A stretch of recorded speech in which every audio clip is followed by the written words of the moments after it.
Good evening, ladies and gentlemen, and welcome to ABN's Jihad Watch program. I am Robert Spencer, and I'm very pleased to have with me tonight one of ABN's favorites, none other than David Wood. David, are you there? Yeah, I'm here. How you doing? Just great. David, can we see you? I don't know, can you? I don't know. I can't. There we go. David, I wanted the audience to see you early on in this show because, Basio, there's terrible feedback on the sound. I can barely speak because I keep hearing all this static. There we go. Thank you. In any case, I wanted people to see you, David, because you're sporting this new Islamic beard, and it's quite intimidating, I've got to say. You look like the master of disaster and the doctor of destruction, and I got to tell you, I'm a little bit scared to have you here with us tonight. It's not actually a beard. It's just I haven't spoken in about a week and a half, so I haven't shaved. Well, that's one of the reasons why it's so intimidating. You look like you've gotten one of those patented Grover Norquist 4-day growth razors that always keep the beard just on the edge of coming in. But in any case, we are here tonight to talk about exactly that. Basio, I'm sorry, is there anything we can do about this sound? This feedback is terrible. I do not know, but is horrible squawking as I speak. And that's not just me, it's the sound. In any case, we are here tonight to talk about exactly that, Islamic intimidation. We've heard that Islam is a religion of peace, that Islam is a religion of tolerance. We've also heard that Islam is a religion of war. And we've heard that Islam is a religion of many, many things. One of the things that has been very little remarked upon and yet is no less true than the fact that Islam is a religion of war and subjugation is that Islam is a religion of intimidation.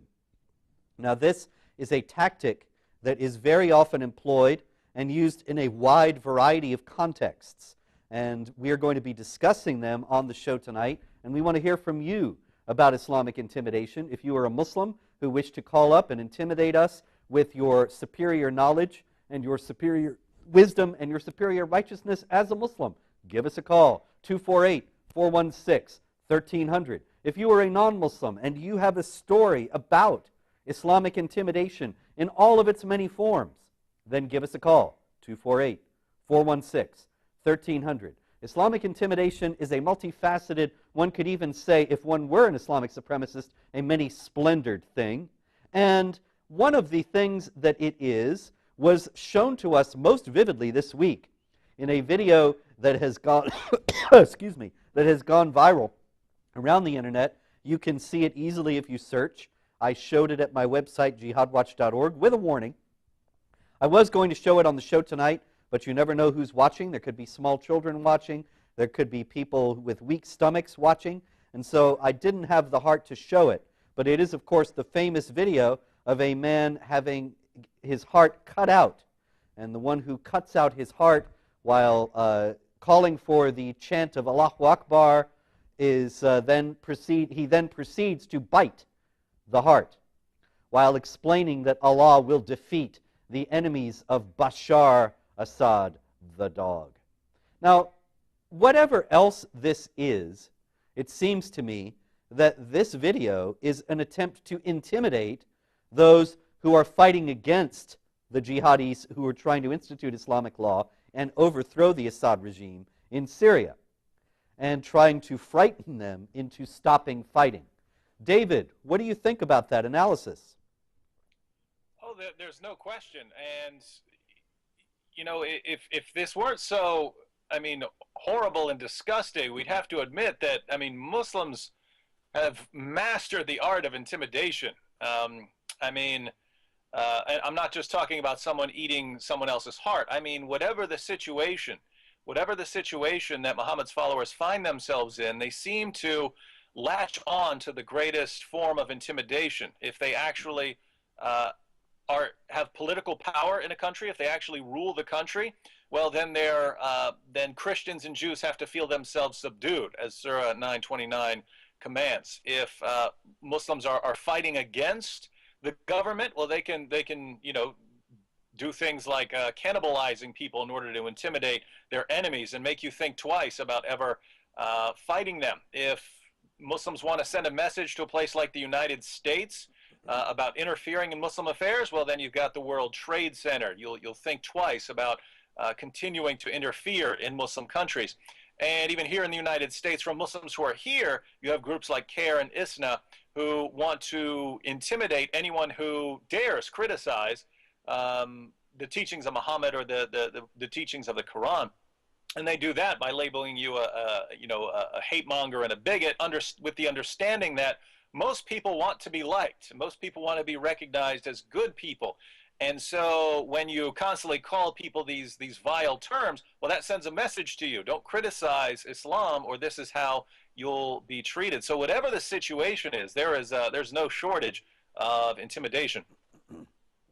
So David, I don't understand why this could be, because after all, we know that Islam promotes tolerance and is open to differing points of view. We're constantly told this by our superiors in the media and government elites. And so why all this constant recourse to bullying? I mean, I recall my dear friend, Bishop Robert McManus, the Roman Catholic Bishop of Worcester, Massachusetts, right after the Boston Marathon jihad bombings, he blamed bullying and violent video games.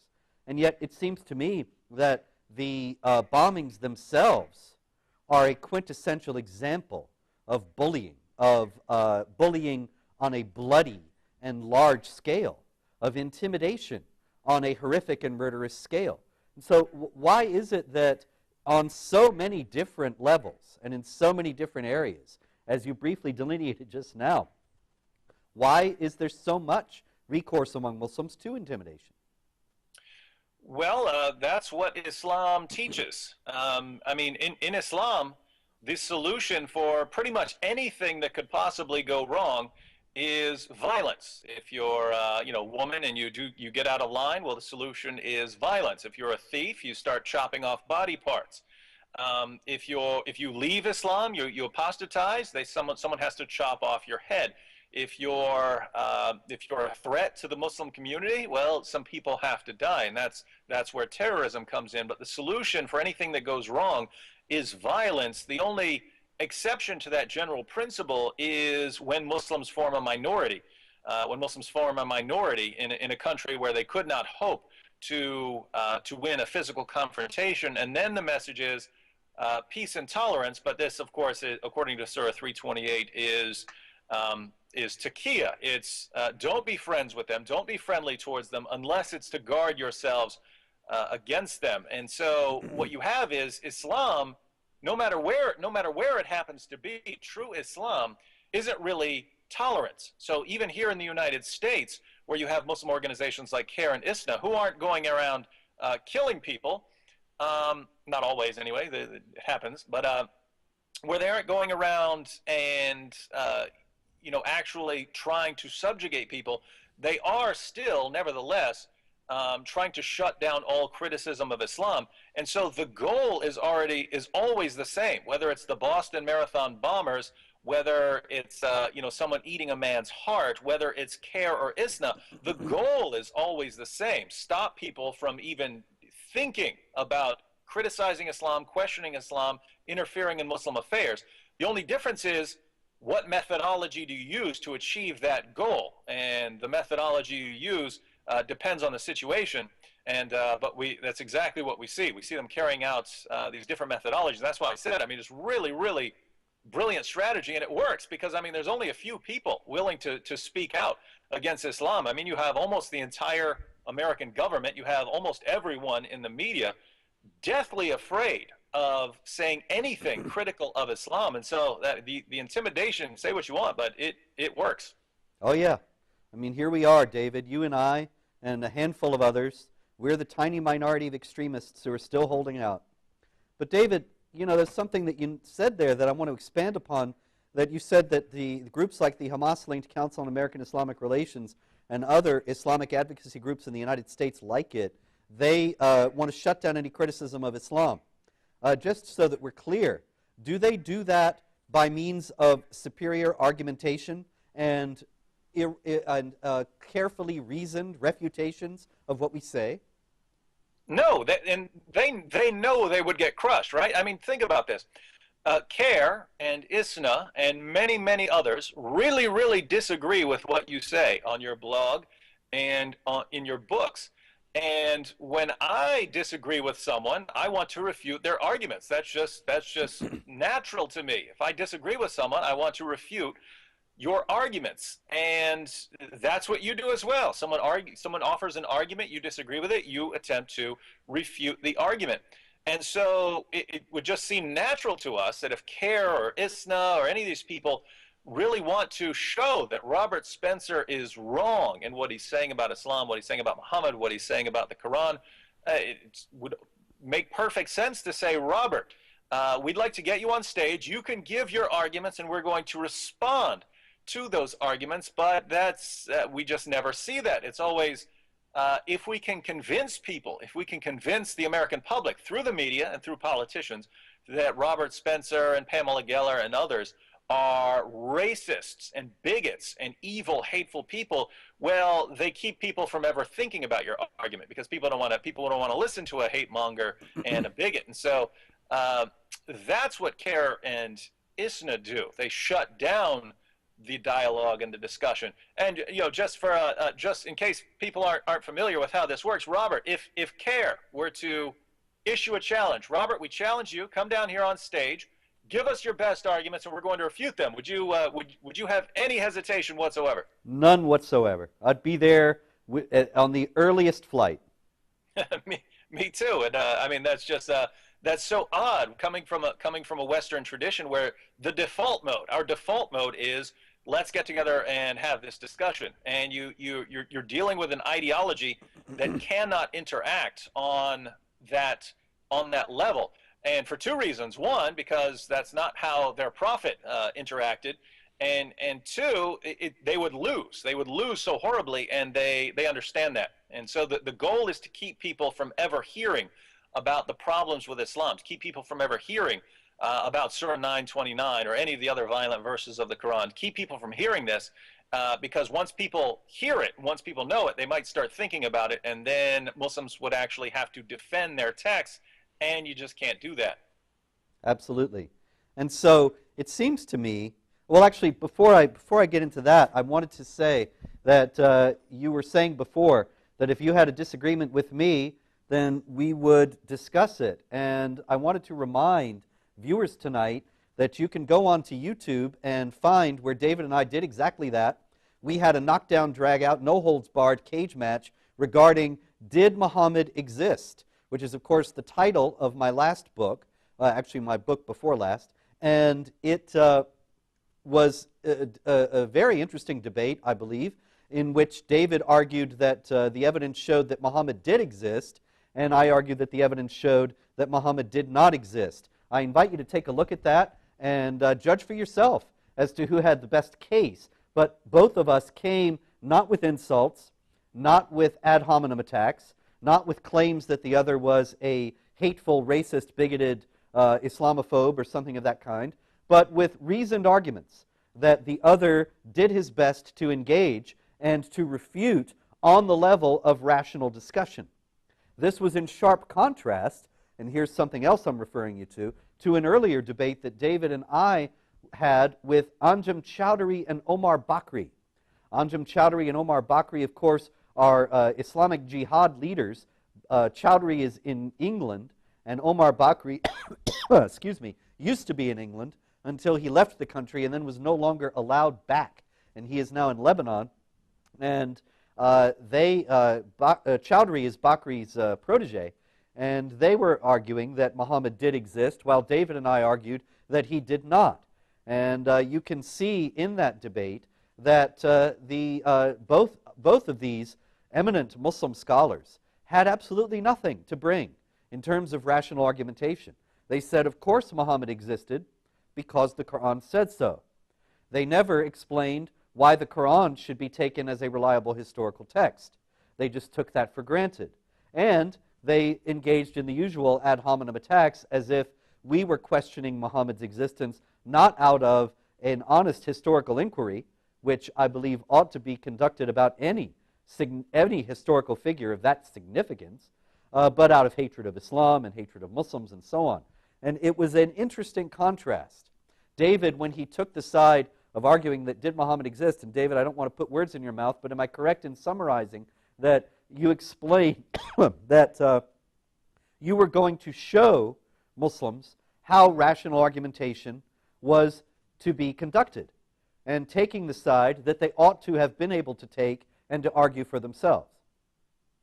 Yeah, when it came to the debate with Sheikh Omar and Anjem Chowdhury.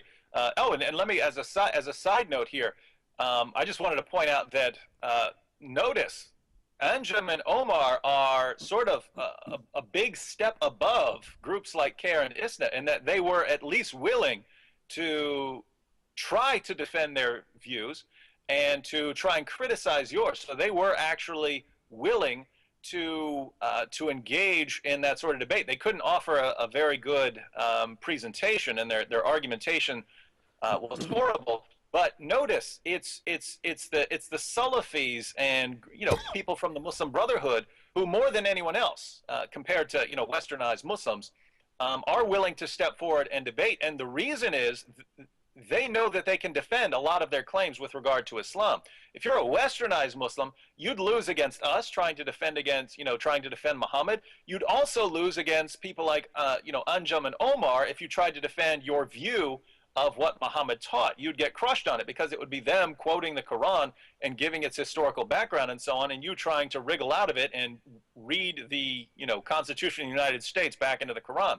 But yeah, as far as Anjem and Omar, I don't believe that Muslims can really defend even a basic claim like, did Muhammad exist? I believe I can defend it, and yeah, I agree. People have to look at that. I've seen people on both sides of the issue, but it's very hard. It's very because Muslims don't have early material, early sources that to draw from. It's very, very difficult to defend something like that, and so. For Anjem and Omar, it was impossible because they don't really understand the historical method, and on top of that, they don't have any early material. So you have to say something like the Quran says it, and the Quran is the word of God, and we know that because it claims to be the word of God, and it's a miracle. But as far as someone who understands the historical method, they'd have a better chance. But still, yeah, big problem. But notice the point here is, we have a disagreement, even people who are on the same side of the Islam issue, if we have a disagreement with something about Islam, we will, in a heartbeat say, all right, bring your arguments and I'll bring mine, and we'll have this out, and then let people decide. And just wonder why Muslims, if they really think they're right, if they really think they're interpreting the Quran correctly, if they really think that you are distorting the text and ripping things out of context, why not step on stage and prove it for once? Why indeed. But this bespeaks the cold heart of the whole Islamic intimidation problem. And that is that this is a culture and a religion that is fundamentally insecure and fearful and is desperately brittle and afraid of being exposed. And when you know you got nothing, when you know you cannot defend the assertions that you make, it reminds me of the old joke about the politician giving the speech, and he gets to the notes on the side, and it says, "Argument weak here, yell louder." And so that's what we have in the case of this widespread Islamic intimidation and refusal to engage the non-Muslim opponents and critics of Islamic supremacism, that they don't have any argument. And so they yell louder. They call us names and so on, because ultimately they're fundamentally insecure. They really do know that they have nothing. And so all they can do is resort to intimidation, and then in the extreme cases to violence. Yeah, and you have sort of two really powerful bases for this in Islam. One, Muhammad himself would not hesitate to assassinate critics like Asma bint Marwan and Abu Afak, people like that, people who wrote poems about him. They wrote poems critical of Muhammad, and they were killed over. So you have from Muhammad himself. The example of Muhammad is that you kill people who criticize and question Islam, and you find the same thing commanded in the Quran, in that Muhammad is the greatest moral example. He's the paradigm, according to Surah 33:21. So if you want to look to see how you as a Muslim should live, Muhammad is the example. And what did Muhammad do when people criticized him, wrote poems about him? Well, he killed them, and people wonder today why Muslims will have bloody tantrums over cartoons or Salman Rushdie's satanic verses or a poorly made YouTube video. Well, the reason is that they're following the greatest moral example in Islam. So there's that, but the other problem is that, according to the Quran, anyone who does not submit to Muhammad's decisions without question, is an unbeliever. And just so people don't think I'm making that up, I'll go ahead and read the verse. It's Surah 33, verse 36. It is not fitting for a believer, man or woman, when a matter has been decided by Allah and His Messenger, to have any option about their decision. If anyone disobeys Allah and His Messenger, he is indeed on a clearly wrong path. So a believer is not allowed to question a matter that has been decided by Allah and Muhammad. So if you think about the impact that this has had on Islamic culture for almost 14 centuries now, one, Muhammad is the pattern laid down by Allah. So if you question what Muhammad did or Muhammad's example, you're questioning Allah. But on the other hand, if you do not submit to Muhammad's decisions without question, if you have any hesitation at all, that's a sign of being an unbeliever. And so the result is just absolute resistance to any thought of criticizing or questioning Muhammad's life or teachings, because you're running the risk of entering the apostate category if you do that. And so if you imagine the effect that something like that would have on 14 centuries of Islamic civilization, well, the result we see all around us. Can't deal with questions, can't deal with criticisms, violent outbursts over any form of criticism of Islam, and no real discussion coming from Muslim leaders. And it's a really sad situation. And you cited Surah 33:36 and said that if there's any questioning of Muhammad or Islam, what's been settled, then you're on the way to the apostate category. Just in case our viewers are not aware, what exactly happens to somebody who is considered to be an apostate from Islam? Well, according to Muhammad in Sahih al-Bukhari and Sahih Muslim and all of the other major collections of hadith, very clear commands: if anyone leaves his Islamic religion, kill him. Muslims in the West don't want to believe that when people want to rush to the aid of people like Rifka Berry and say, hey, she needs to be protected. People just don't want to believe it. The media didn't buy it. Islam doesn't teach that. Islam doesn't teach that.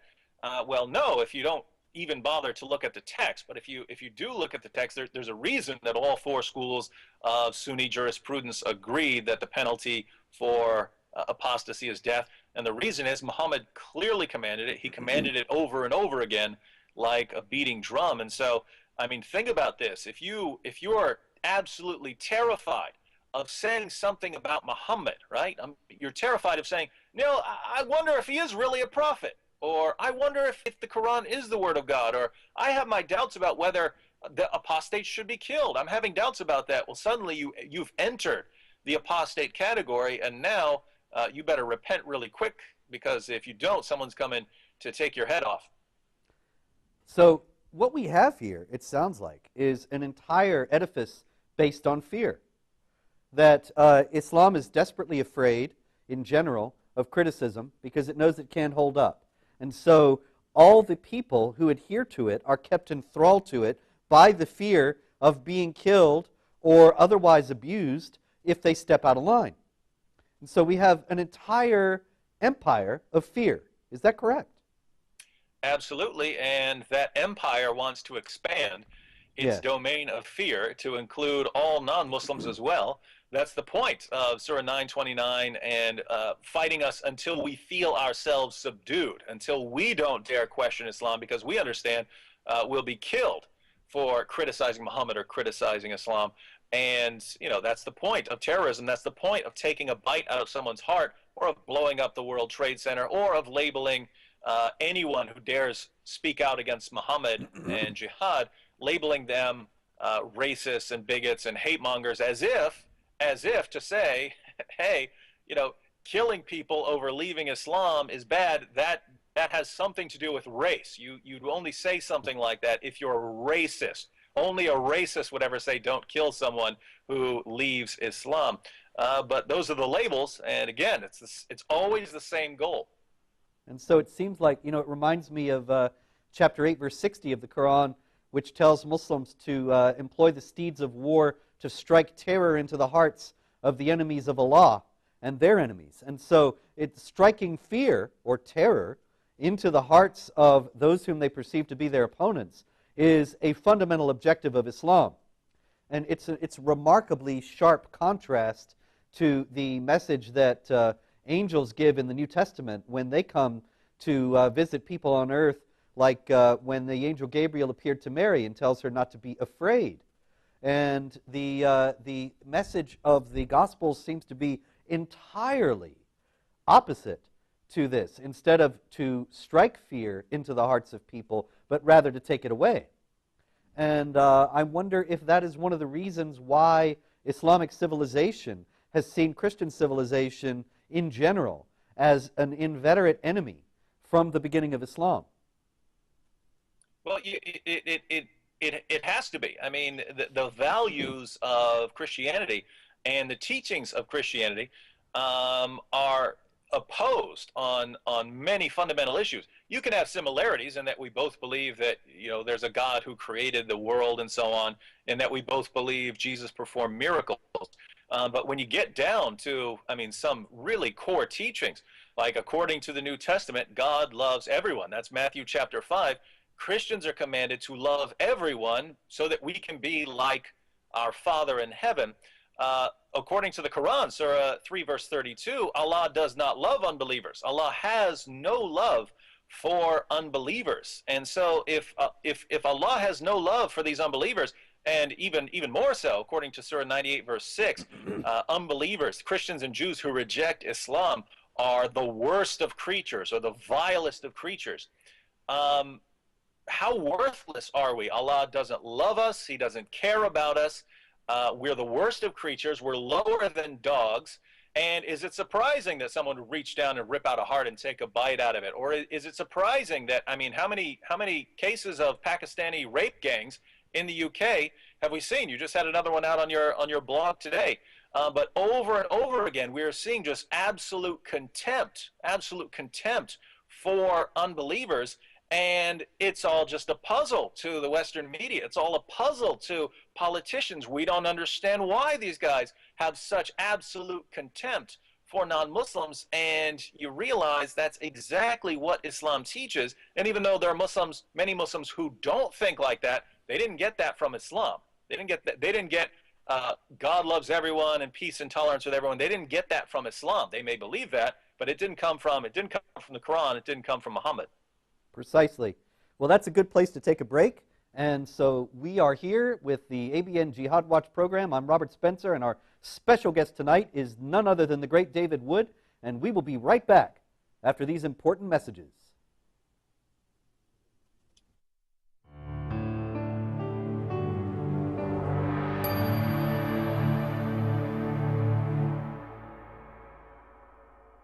Hello, this is Sam Shamoun from the Jesus or Muhammad Show, one half of the team with David Wood. I'm here exhorting my brothers and sisters in the Lord Jesus Christ who've been blessed by the programs at ABN, especially by the Jesus or Muhammad Show, to consider and prayerfully consider to partner with us financially, because as you know, ABN is a viewer-supported satellite station. In order for us to continue to broadcast the gospel of the Lord Jesus Christ, not just to Christians, but also to Muslims, and not just to Muslims, but to those who are sitting on the fence and are considering embracing a worldview or seeking after God, ABN wants to reach these people, but can only do so with your financial support.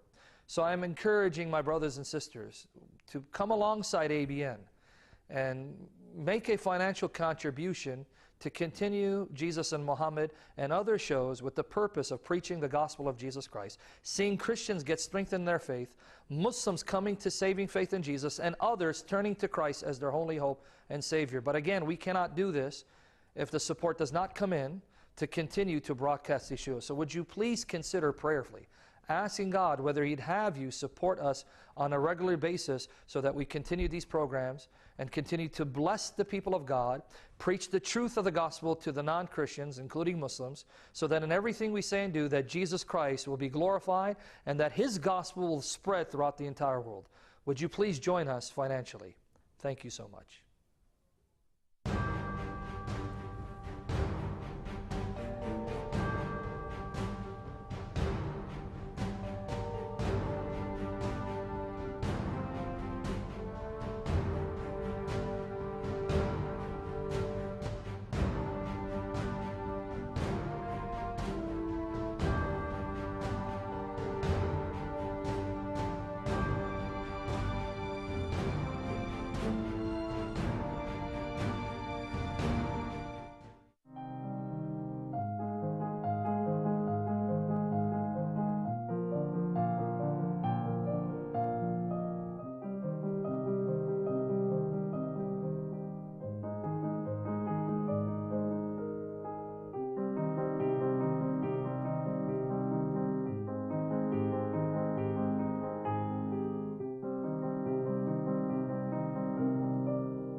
Good evening and welcome back to ABN's Jihad Watch program.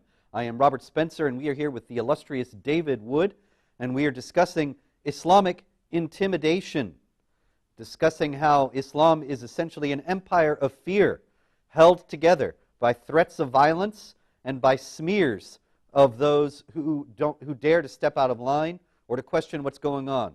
Give us a call. Don't be intimidated. Give us a call. We won't hurt you. 248-416-1300. We're not about fear here. We're about open discussion. We're about an honest search for truth. Give us a call. 248-416-1300. David, there is one aspect, well, actually there are many, many aspects, but one aspect for the moment of this Islamic intimidation that we've only lightly touched upon, and that is the intimidation of women. Could you give us a little background on that, please, sir?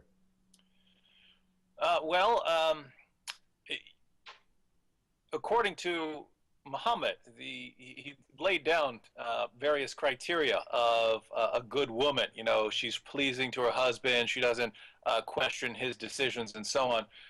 But most famously, Surah 5, verse 34 of the Quran, which says that if you fear rebellion on the part of your wife, notice, it's not if she actually rebels against you.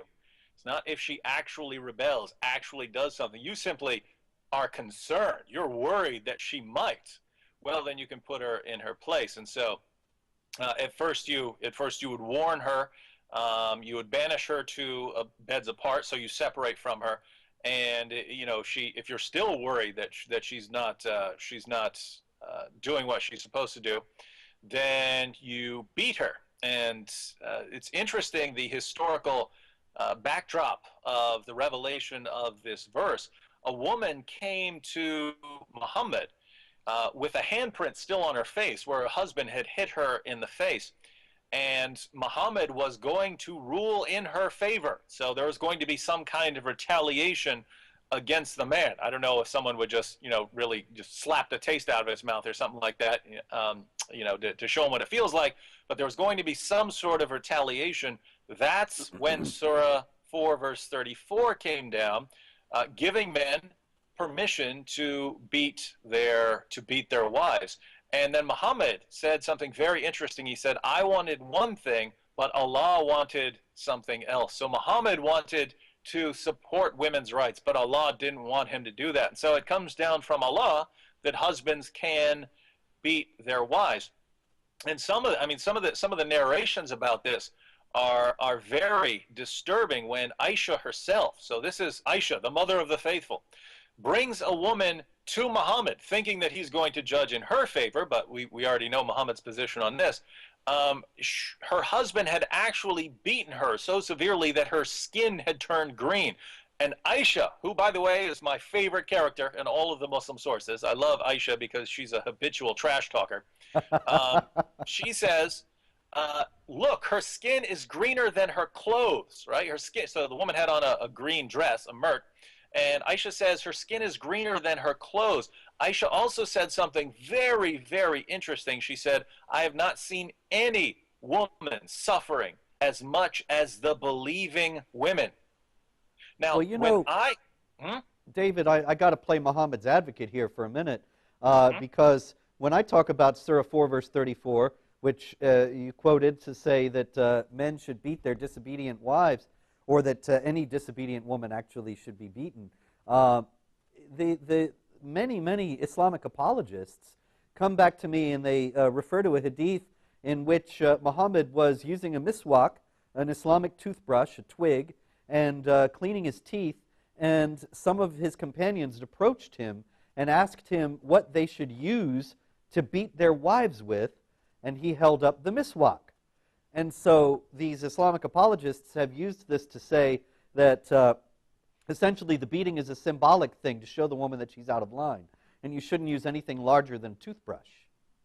Well, it's always interesting when I quote a hadith, I get, well, that's a weak hadith, but Muslims will not hesitate to use what scholars would classify as a weak hadith in order to defend a position. But one, think about how illogical this is. You've already warned her, right? You've warned her that she's out of line. Then you've separated from her. And some Islamic commentaries say you actually tie her down to her bed. That's what that means. But even if we go with just what it sounds like, it means you're separating yourself from her. The final step, more severe than the warning, and more severe than separating yourself from her, is tapping her with a toothbrush. That's the final step. No, that doesn't make any sense. So that's one problem with this. It makes no sense in light of the passage. Two, it says you beat them. It says you beat them, or according to Pickthall, scourge them. So this doesn't sound like tap them. You could say that in Arabic, if that's what Allah had meant, you could say, tap them lightly or something like that, but that's not what it says. Three, given the historical background of this verse, a woman had been hit right in her face, and that was justified by this verse. So she wasn't tapped with a muswak. And fourth, what do you do with passages, and this is a reliable hadith. This is from Sahih al-Bukhari, where, again, Aisha brings a woman to Muhammad whose skin was greener than her clothes. That didn't happen by tapping her with a toothbrush. That didn't happen like that, right? Her husband was doing some really bad things to her, and Muhammad's attitude was, you're being a bad wife, you're saying bad things about your husband, so get out of here. And notice, again, Aisha, this is not me, this is not Robert Spencer or David Wood or Pamela Geller saying that the women in the early Muslim community had it worse than other women. This is Aisha, Muhammad's favorite wife, the mother of the faithful, saying that Muslim women had it worse, had a worse life than pagan women. So if any woman out there says, no, my husband doesn't do that, my husband doesn't treat me like that, well, you should be thanking God that your husband has been raised around Western values that don't allow that sort of thing. You should be thanking God that you live in a country that will protect you, as opposed to an Islamic country if they operate under Sharia. What did Muhammad say? A man will not be asked why he beat his wife. You don't even ask why a man beat his wife. It's his right. Don't question him. Well, David, what about the mother of the believers, or the mother of all trash talkers? What about Aisha herself? Didn't she run afoul of this command as well? Everyone is beating Aisha. Abu Bakr was beating her, so that's the Muhammad's closest companion and the first rightly guided caliph. It's also her father, but he would still beat her even when she was married to Muhammad. And Muhammad himself, when Aisha snuck out one night to follow him to see where he was going, he came back to the house and realized that she was out of breath and that she'd been out, and he hit her right in the chest. And so, I mean, there's no denying it. If Muslims want to say no, Islam doesn't allow that, or it's just it only allows hitting a woman with a toothbrush. Well, guess what? Muhammad was a horrible sinner then, wasn't he? And so was Abu Bakr, your greatest authorities in Islam. It should be noted that Aisha said, in recounting that story, he struck me in the chest, which caused me pain. And so this was no symbolic tap. He caused her pain. And this is, of course, the woman who had also said, as you noted, that she had not seen any women suffer as much as the believing women suffered. That is, as much as the Muslim women suffered. And so then this begs the question, if this is also an empire of fear in which women are captive and are bound by this intimidation, by this violent threat that they'll be beaten if they get out of line, then why do Western women convert to Islam?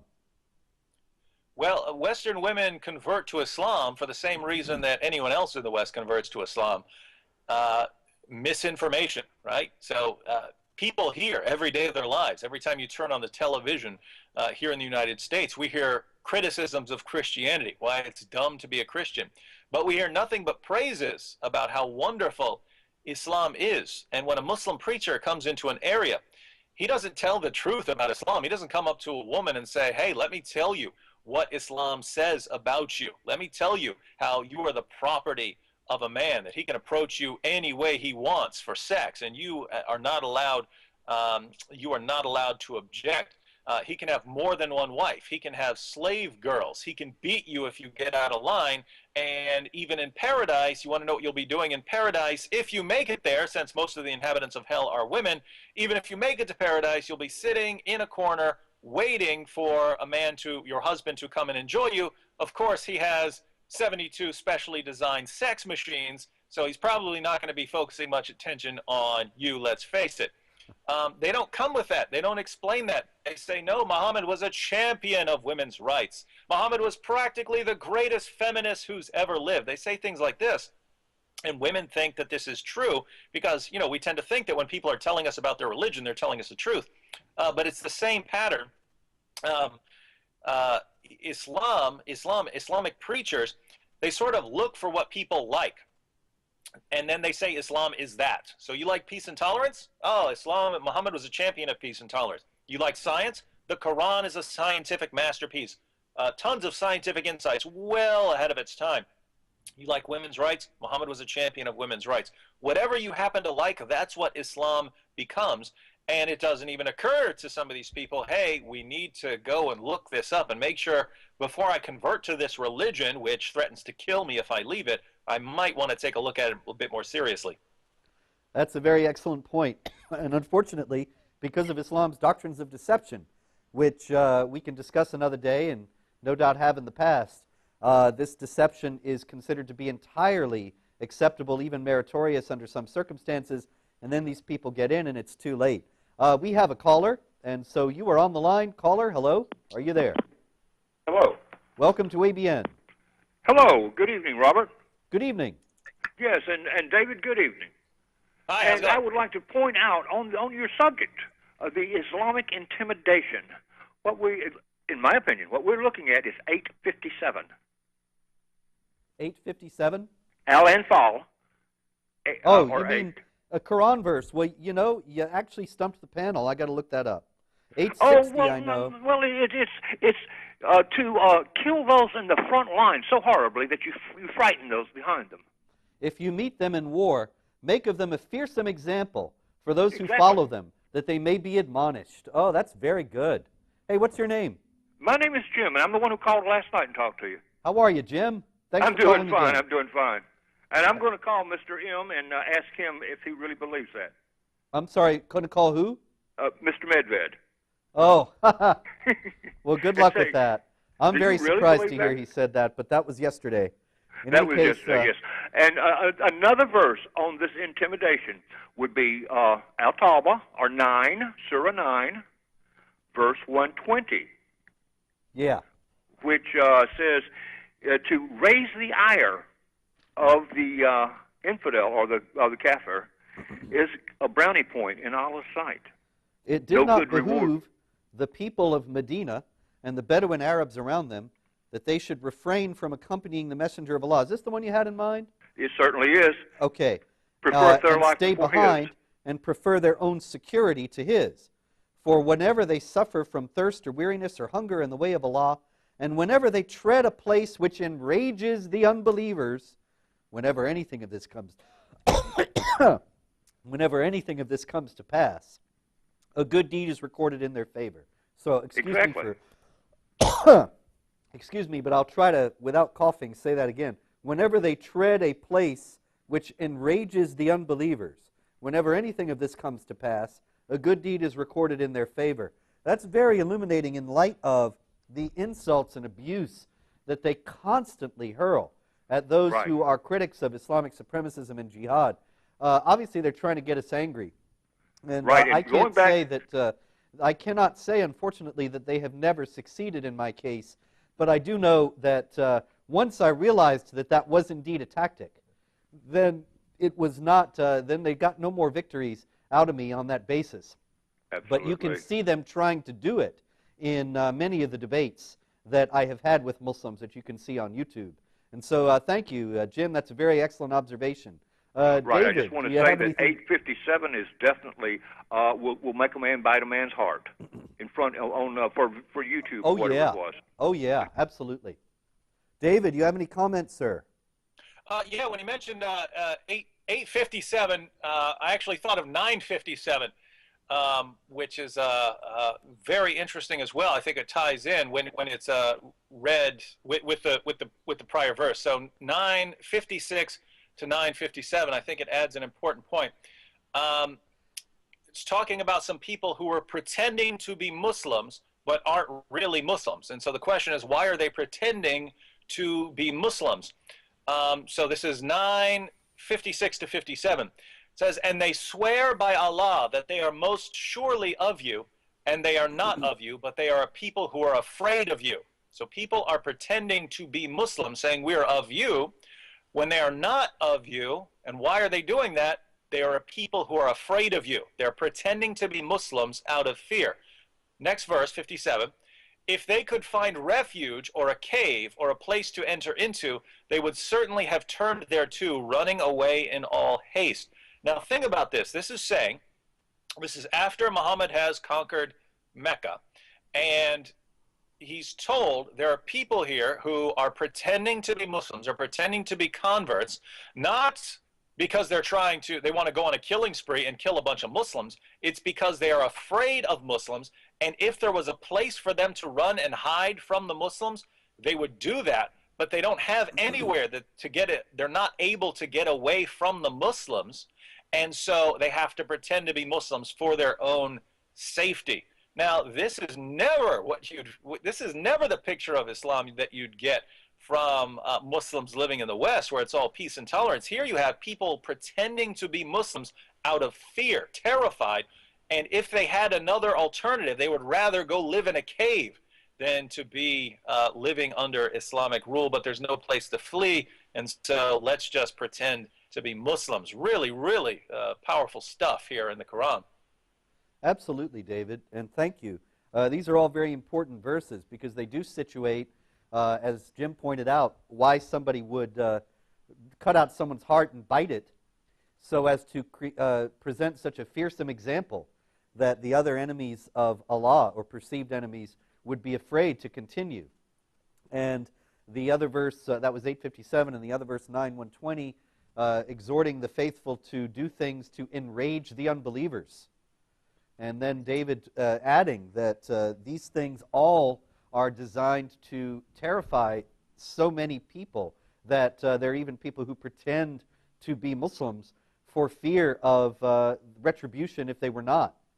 And I think that's probably the case, excuse me, for many people in the Muslim world. I've heard from many people that there are not tens of thousands, but hundreds of thousands of people who have left Islam, most of whom who have converted to Christianity, but they do so in secret because of Islam's apostasy law. And so they are, in a sense, the living embodiment of this verse 9:120. Not 9:120, the 9:56 and 57 that you just quoted, David, that they're pretending to be Muslims out of fear. Do you think that that is a correct assessment? There's no question, and that's one of the reasons that that Islam has expanded up to a point is any ideology which says you can come in but you can't get out. If that ends up with a powerful military behind it, that ideology is gonna spread. So when Muslims say, "Oh, Islam grew so rapidly under Muhammad," yeah, if you've got a bunch of people who are promised virgins in paradise and war booty if they survive the battle, and you can't leave under any circumstances or you'll die, that's something that can only grow. And not only that, but those who don't come in are subjugated, made to pay a special tax, and subjected to various humiliating and discriminatory regulations that deny them basic rights. And all they have to do to be free from all that is to convert to Islam. It makes for what we know as the world's fastest growing religion. But it does not make for a group of people who are happy and convinced and content with what they're in.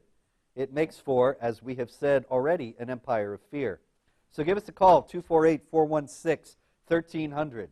We are not afraid here, and don't you be afraid either to call us, especially if you are a Muslim and you think, well, wait a minute, I'm serene and happy in my Islamic religion, and I don't fear anything, especially you kuffar, and so I'm not going to take this talk about being in fear and having to resort to intimidation in order to preserve my religion. Give us a call, and we will joust. 248-416-1300. David, besides the oppression of women, what other various forms of intimidation are there? I mean, I'm giving you a very open-ended question because there are so many. We could just take this in any direction at this point. Mm-hmm. Well, we've already pointed out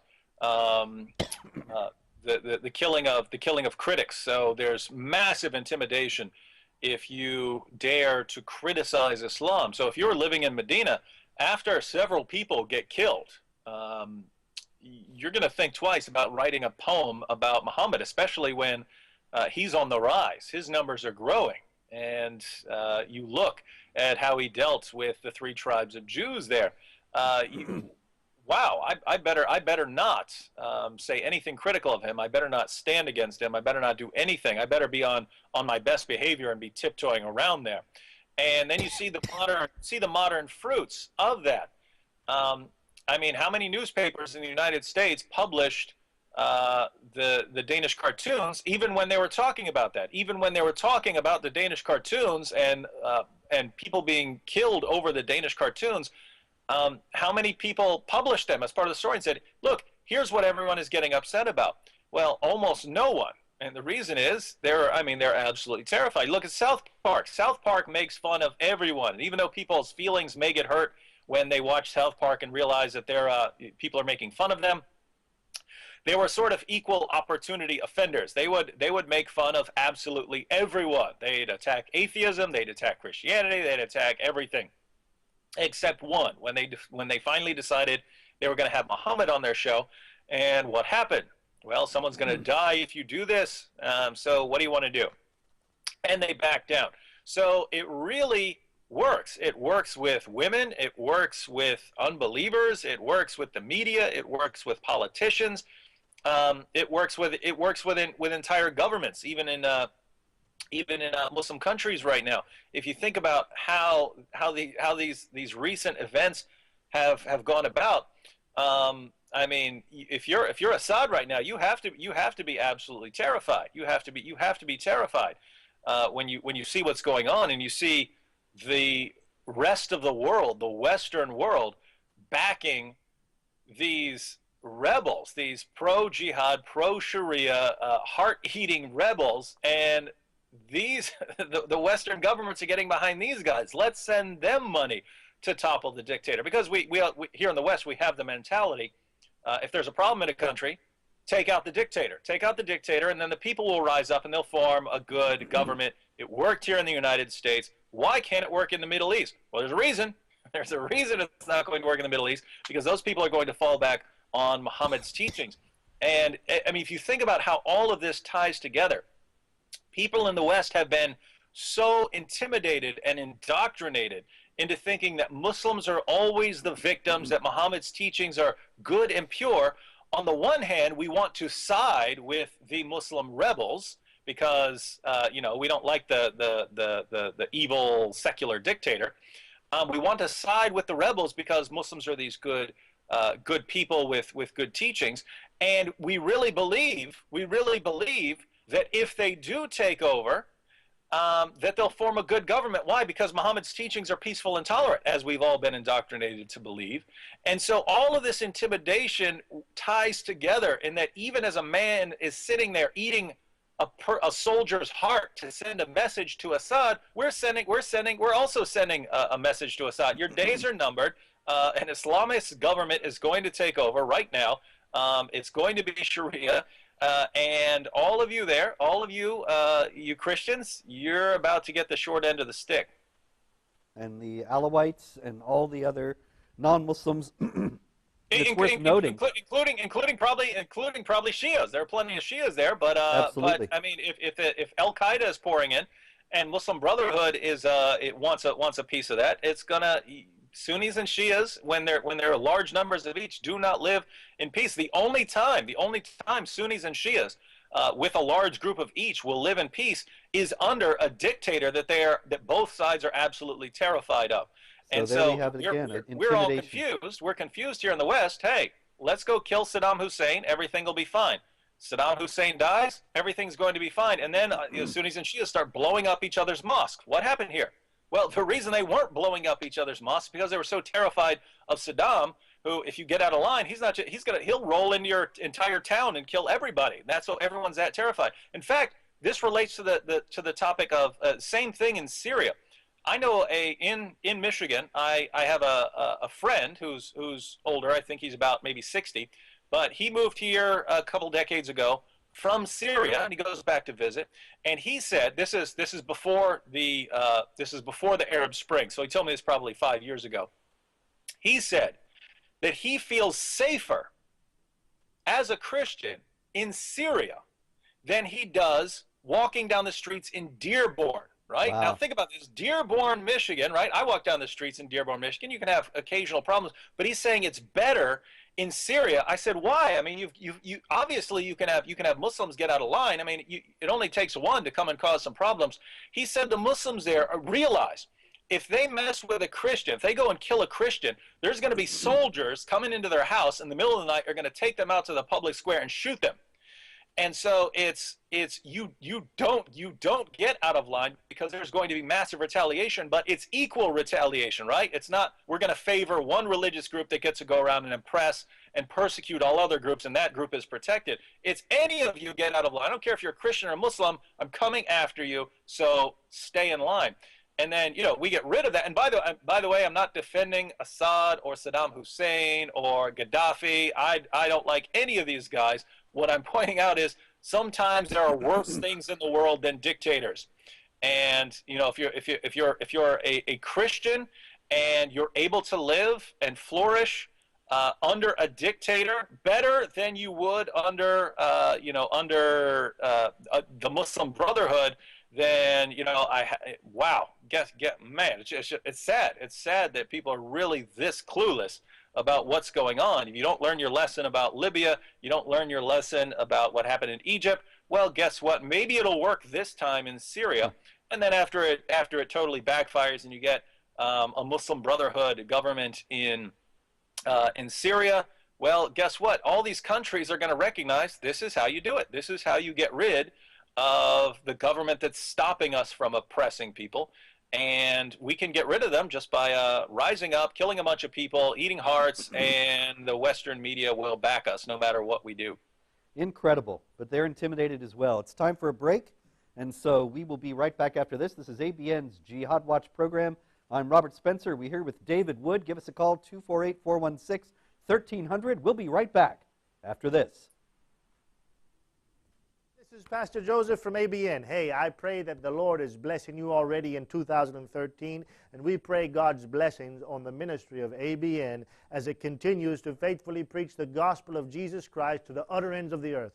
People are getting saved through the ministry of ABN. We receive emails daily from folks in Pakistan, Indonesia, all over the world, the UK, United States of America, through the ministry of ABN. A lot of it is through the internet. Unfortunately, we haven't always been able to reach out in ways that we could, and one of the big things that has hindered us is finances. But ultimately, it's not finances. It's the prince of the power of the air whose area we are invading, with the ministry being beamed to the utter ends of the earth, the gospel message in Arabic, in the Aramaic language, and of course in English with programs like News and Views, Jesus or Muhammad. Yes, that's right, and even Jihad Watch with Robert Spencer.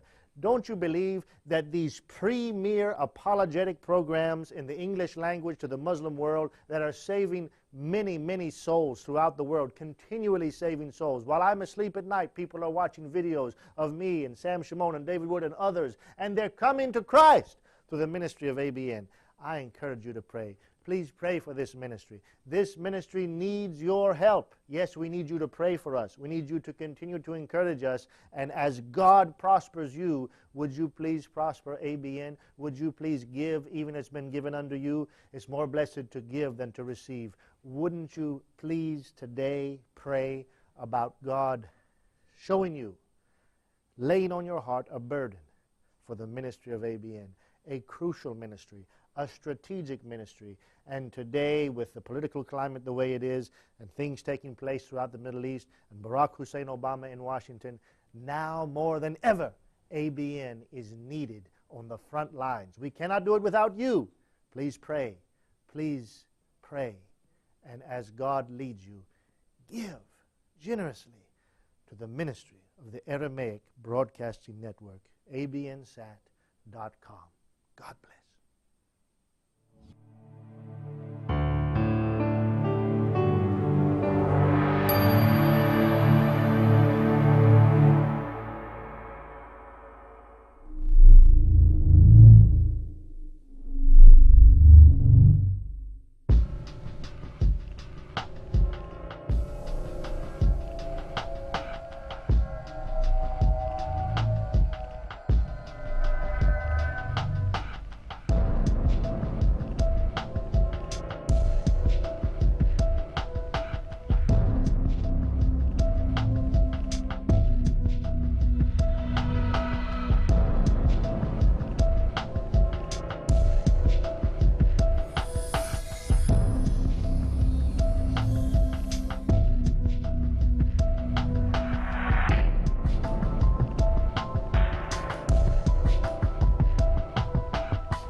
Good evening, ladies and gentlemen, and welcome back to ABN's Jihad Watch program. This is the third and final segment with the illustrious David Wood. I am Robert Spencer, and tonight we are discussing Islamic intimidation in all its many forms. Violent intimidation, the intimidation of threats, of smears, of ad hominem attacks, of intimidation against women, intimidation against non-Muslims, intimidation against Muslims who dare to step out of the box and think for themselves.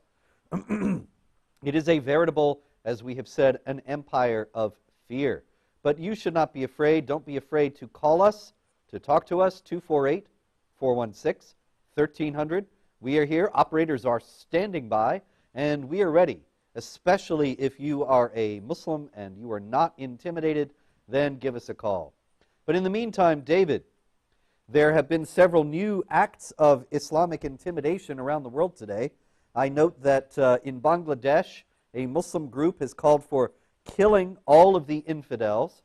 I note that in North Carolina, a young convert to Islam, a 19-year-old boy, has pled guilty to trying to join up with Al-Qaeda and to,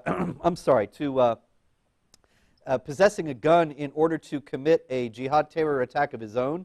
And he had hoped to become, as he put it, a soldier for Allah by killing infidels, as many infidels as he could kill as possible. And meanwhile, also in Iraq, a jihad car bomb has gone off, murdering 33 people. Now, if the Muslim population in the United States continues to rise, we don't see, in general, this kind of thing in the United States on a regular basis, the North Carolina young man aside. But is this what we have to look forward to as being ever more common features of the daily news? Yeah, this is actually a pattern that goes back to Muhammad. When I said earlier that this is really, I mean, it's diabolical, but it's absolutely brilliant how this works. When Muhammad was the persecuted prophet with only around 100 followers in Mecca, the message was, to you be your religion and to me be my religion. That's what the Quran said during this time. Later, when Muhammad had formed some alliances and he had more followers, suddenly the message changed so that now you can defend yourself. So now you have defensive jihad. When people persecute you or insult you, then you can retaliate. But other than that, you're not going out and trying to violently subjugate people. And lots of Muslims want to pretend that Islam only allows self-defense. But later, when Muhammad and his followers actually had the ability to subjugate people, that's when you have commands like Surah 9, verse 29, fight those who do not believe in Allah, and you have to fight us until we feel ourselves subdued and we're actually paying tribute to Muslims, but we are second-class citizens. So Muslims look back at this and say, Muhammad is the greatest moral example. What did he do when he was in a small minority? Well, peace and tolerance. What did he do when he had larger numbers and could actually defend himself against criticisms and against persecution? Well, he fought. That was the command. You fight. What did he do when he was actually able to go out and subjugate people? That's exactly what he did.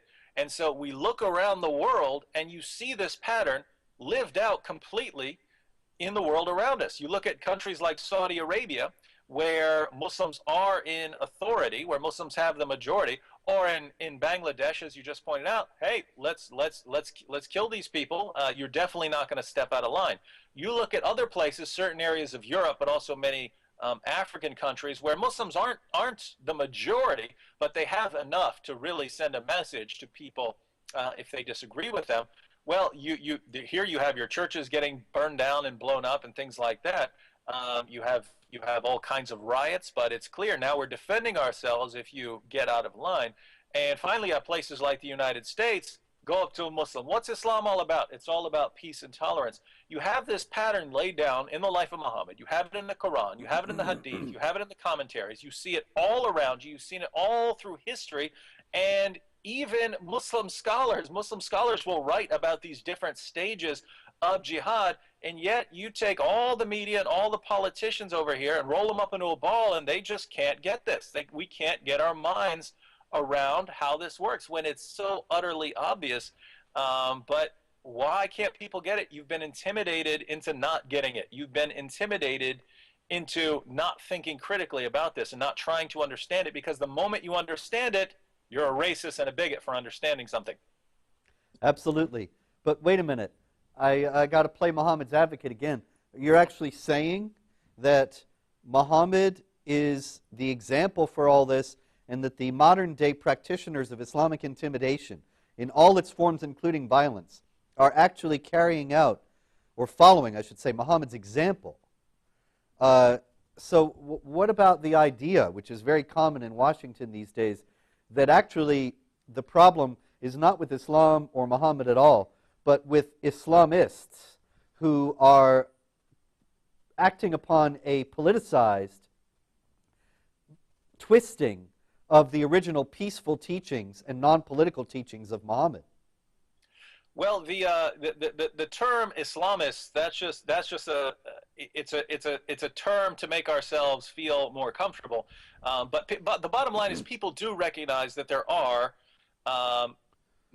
peaceful Muslims who don't want to kill and hurt anyone, and they see a very big difference between those Muslims and Muslims who are going around killing and trying to subjugate the entire world. And so we say, the peaceful Muslim who goes to the mosque on Friday, but other than that, isn't he's not doing anything that we would notice, except maybe wearing a little kufi on his head. Other than that, we wouldn't notice that he's any different from anyone else. These are the true Muslims, and we want to believe that. Whereas the Muslims who are actually quoting Muhammad's teachings on subjugating people and waging terrorism and so on, they've been radicalized somehow. We don't know how they got radicalized. Must have been a group. Must be that they're poor, even though they're not.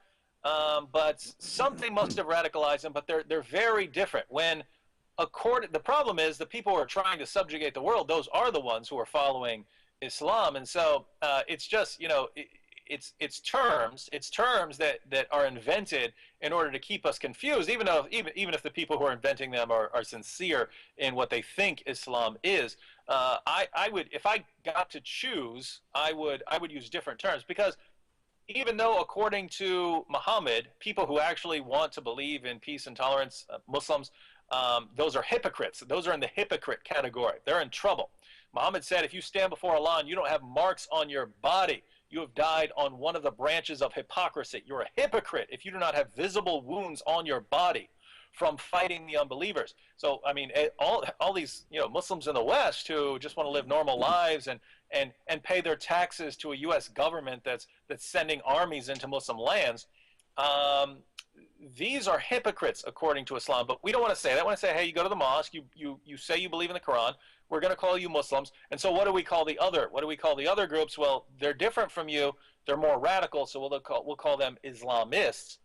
If I got to choose the terms, I would probably call the Islamists, the one who are actually trying to violently subjugate people and take over governments and waging terrorism and things like that, I'd probably call them just Muslims. But we do need a term to distinguish, some Muslims in the West from that, and I would just call them Westernized Muslims, right? You've been Westernized through Western values. You've grown up around the same values that I've grown up around. You watch the same TV shows that I watched when I was growing up, and so you've grown up with Western values. You still have elements of Islam. You still have Islamic teachings that you believe in. You still believe in praying 5 times a day and things like that. But you've lost your Islamic values, and so we can still call it Islam, but we'd have to call it Westernized Islam. It's been mixed with Western values, and so I'd be in favor of Islam and Westernized Islam, or Muslims and Westernized Muslims.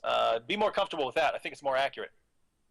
Well, then, thank you. That's very insightful, and I think that in the remaining time, we should turn to one of the foremost elements of intimidation of non-Muslims in the Western Muslims' arsenal these days, and that is the term Islamophobia. In the first place, what is Islamophobia, David? A phobia is an irrational fear. So you can have a healthy fear, but you can have an unhealthy fear. So, for instance, I'm afraid of electricity in a certain sense. I'm not just going to be stupid and go stick a fork in a light socket messing around because I'm not scared of it at all. No, I have a healthy fear, a healthy respect for the fact that electricity can kill me if I'm not careful around it, or fire. I'm not just going to say, hey, I can do whatever I want with fire. Who cares? It can't hurt me. No, it can hurt me, and I understand that. But then you have unhealthy fears, and these are phobias. These are people who become absolutely paralyzed with fear. when they even think of a snake, right? Some people just think of a snake and they'll start sweating. They'll get scared. You show them a picture of a snake, they will be just out. They will lose it. And so some people have these irrational, unhealthy fears that really keep them from living a full life, because they're scared of the dark, or of snakes, or of spiders, or of closed spaces, and it just paralyzes them, their fear. And so basically what you have is homophobia worked very well in certain circumstances, where if you're critical of homosexuality or something like that, you get labeled a homophobe, and that tended to work very well. And so Muslims kind of looked at that and said, hey, it worked well for certain people to use this phobia term. And so let's put together a term called Islamophobia, which is an irrational fear of Islam. And I mean, if you just think about how utterly ridiculous this is, Muhammad says, kill apostates. I don't like that. Well, you must have an irrational, unhealthy fear of Islam. Well, why is it unhealthy or irrational to believe that it's wrong to kill people for leaving Islam, or to beat women who, get out of line with their husbands, or to kill people who criticize Islam? Why are any of these things irrational? These are things that almost every Westerner would agree with. Even most Muslims here in the West would agree with a lot of the same things we're saying. But it's just another tool of intimidation. Muslims aren't in a position here in the West to violently subjugate us. And so they have to subjugate us in a different way. They have to keep us quiet in a different way. They have to subdue us, make us feel subdued in a different way. And you do that by, labeling people as these fearful hate mongers who are just, we're paralyzed. And I don't know if Muslims have noticed, I'm not scared of much, and I don't think you are either, Robert. So what exactly are we afraid of? We're the people, put it this way, people who are afraid of snakes don't jump up in the face of the snake, right? People who have a phobia of spiders don't run up and grab the spider, right? Yes. Here you have Islam. We're coming right at Islam, challenging Islam's finest, challenging the best and the brightest that Islam has to offer, and saying, bring forth your arguments. And we're the scared ones here. Well, don't you think that's kind of a species of projection that we've been talking about, how Islam is so strongly based on fear and on intimidation of those who are within it. And then they project that fear out onto us. And they say that we have this irrational fear, when actually that's what their whole lives are guided by. Mm-hmm. And there's no question that you have all kinds of fear. You have all kinds of fear of thinking about Muhammad's teachings critically, fear of thinking about the Quran critically. You also have the fear of the Muslim women, of getting out of line and what could happen to them, and of going to hell because they're getting out of line, not pleasing their husbands enough. You also have almost the entire Western media paralyzed with fear. You have almost all of our politicians paralyzed with fear. The only people who aren't scared at all are people like us, and we're the ones who have the irrational fear. It's strange stuff. Well, this is the crazy world we live in. I mean, it really is amazing when you noted that most of the newspapers in the West were afraid to publish the Muhammad cartoons, even though when there were blasphemous images regarding Christ, they had no problem affirming the freedom of expression and the importance of the freedom of expression and so on. They were obviously paralyzed by fear in terms of the Muhammad cartoons, and I thought what was most ironic was when, I believe it was Yale University Press, I could be wrong about that, but in any case, one of the university presses, a prestigious university press, published a book about the Muhammad cartoon controversy and actually did not include the Muhammad cartoons in it. They were that afraid. They were willing to discuss the free speech and free expression issues that were involved in the controversy, while simultaneously surrendering to those who, with their violent intimidation, had made this an issue in the first place. Yeah, so we believe in free speech, just not that much, right? Yeah, not when it might hurt. It's a far cry from the Founding Fathers. You know, the last line of the Declaration of Independence is that, excuse me, to this great cause we pledge our lives, our fortunes, and our sacred honor. And of course we have Patrick Henry saying, give me liberty or give me death. That spirit has so much gone out of the American public square at this point. I think that there are very few people. I mean, I think you and I and the handful of others that we work with, David, are people who have pledged our lives and our fortunes and our sacred honor to this great cause. And we are willing to fight for liberty to the point of death. But most, as you have noted, most of the Western intelligentsia, the government, law enforcement, the media elites, they are completely cowed. And they have allowed themselves to be intimidated by this massive empire of intimidation. And it's a shameful situation. In the few minutes that we have left, we have about 10 minutes left, David, and I wonder if you could sketch out some possibilities of how we might try to recover and try to win some ground back in this great battle. Yeah, well, a lot of people get discouraged, and it can be discouraging when you're doing the right thing. You're speaking out on behalf of people who are oppressed. You're speaking out on behalf of people who are being horribly persecuted. And for this, for what you know is the right thing to do, you're labeled a bigot and a hate monger and a racist. That can be horribly discouraging. But I really think that Islam has spread itself out so thin in terms of truth. They've spread so much nonsense that I think that the field is sort of wide open for someone to keep coming through, to get the facts out there, to quote the Quran, to quote the Hadith, and show people what Islam really teaches. I think if we could reach kind of a tipping point where people open it up and start saying, wait a minute, what actually does this say here? I think that the responses that Muslims have given are so deceptive that as soon as people are able to think critically about Islam for even a moment, I think the whole structure is just going to come crumbling down. So I mean, at the end of the day, this is a battle of information here, and it's us trying to get factual information out versus misinformation. Us trying to, I mean, it's just crazy. I pointed this out before that, I mean, in one sense, we're defenders of Islam. We are some of Islam's defenders in that we don't believe in Islam. We believe Muhammad's teachings are wrong, but we want people to actually understand what Muhammad taught and not a distorted, whitewashed, watered down version of what Muhammad taught.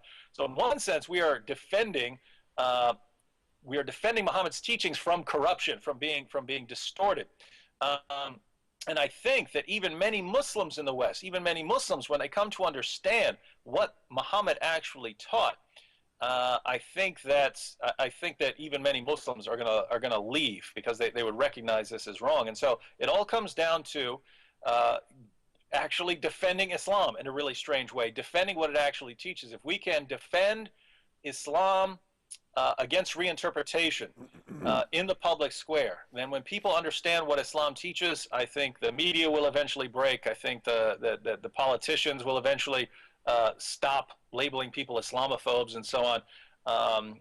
All of this is based on some ifs, but I think it's plausible. I think it's plausible that if we get the word out there fast enough, we can reach a kind of tipping point. I think you're right, David. I absolutely do. I really wouldn't be doing this if I didn't have hope. And the fact is that, sometimes it feels like, as Solzhenitsyn said, that there's the concrete that covers over the earth, but then the blades of grass poke through the concrete. And sometimes I feel like all I am is one blade of grass poking through that concrete, but the blades of grass ultimately win out. And the concrete, however many times people will come and reinforce it, eventually the blades of grass will win out. And the truth will out. I believe in the truth. I know you believe in the truth. The people we work with believe in the truth. And I believe that the truth will out. I'm reminded frequently these days of the fall of the Berlin Wall. And you remember those days, or I don't know, you're far younger than I am. Maybe you don't. I remember.